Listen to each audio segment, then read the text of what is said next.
Generic. Ang serbisyo daw ng CPAs ay generic.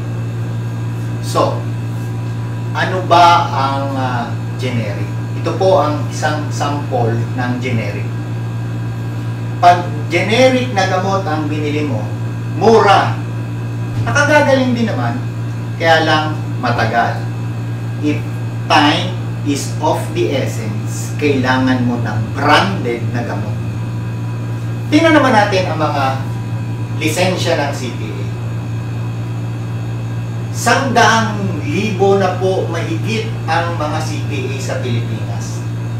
Ang question ko is, bakit 3,000 lang mahigit ang nagpa-practice? Nasaan na yung 97,000 plus? Sagot, na-disappoint sa pagiging CPA. Na-realize nila na yung lisensya nila, kasama na po ako doon, wala palang kwenta. Hindi sila magkakaroon ng maganda at mataas na hanap buhay. Parang generic, ang offer sa kanila is minimum wage. Ang offer sa kanila, 1,000 sa pagpirma ng financial statements. Generic, mababa ang presyo. Kasi ang tingin, mababa ang kalidad. So, ano po ang dapat nating gawin? Di, huwag kang mag-generic. Kumuha ka ng another license. Di maging BIR accredited tax agent ka.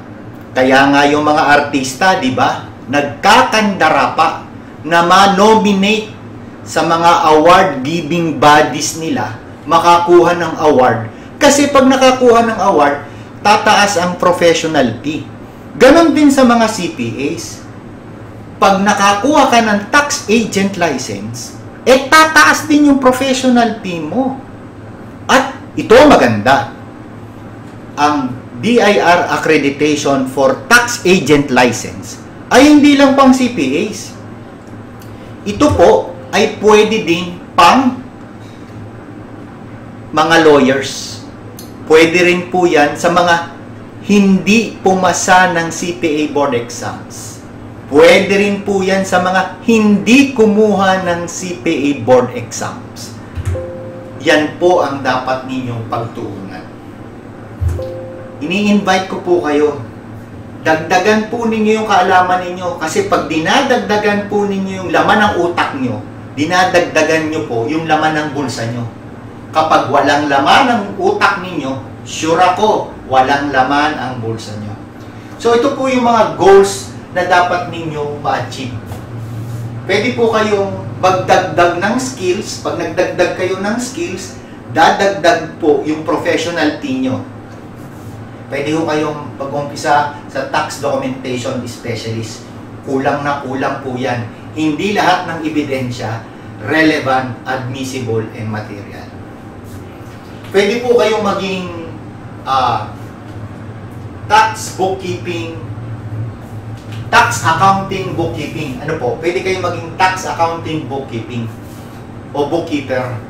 Kasi pag naging tax accounting bookkeeper po kayo, sigurado hong may laman yung libro nyo. Yung mga CPAs po na kinukuha ninyo at the end of the year, wala pa rin laman yung libro nyo, mag-isip kayo kung yan ay competent. So, para madagdagan po ang inyong kaalaman, maging tax accounting bookkeeper kayo. At susunod po ay dapat po maging tax preparer po kayo. Bihira po yung nakakapag-prepare ng tamang tax returns. Next, tax examiner. Ito po yung kahalintulad sa mga auditor. Hindi lang ho sila auditor o CPA auditor or internal independent certified public accountant or external auditor. Tax examiner po sila. Ibig sabihin po, marunong sa tax. Pag inimbestigahan kayo, para silang mga tax examiner, at pag nag-imbestiga ng BIR sa inyo, wala ho kayong problema. At yung susunod po ay taxation professional. Aba, magiging tax consultant ko kayo, katulad ko. At dadami ho ang inyong high-paying clients. Kasi mahusay na ho kayo. At yung pinaka-ultimate goal natin is yung tax lecturer. Gusto ko kayong matuto. makapag-lecture ho kayo. Dahil kailangan po ng bansa natin, kahit na may batas na po ng Philippine Tax Academy, hindi pa ho mapatupad kasi wala ho magtuturo. So yan po yung mga pwede po ninyong gawin. So ini-invite ko po kayo na panoorin po yung mga susunod nating video at umattend po kayo ng how to become a BIR accredited tax agent sa UP Diliman po yan. Paki-share lang po ito sa mga kaibigan po ninyo. Marami pong salamat sa inyong lahat at mabuhay po ang mga accountants, bookkeepers at ang mga consultants.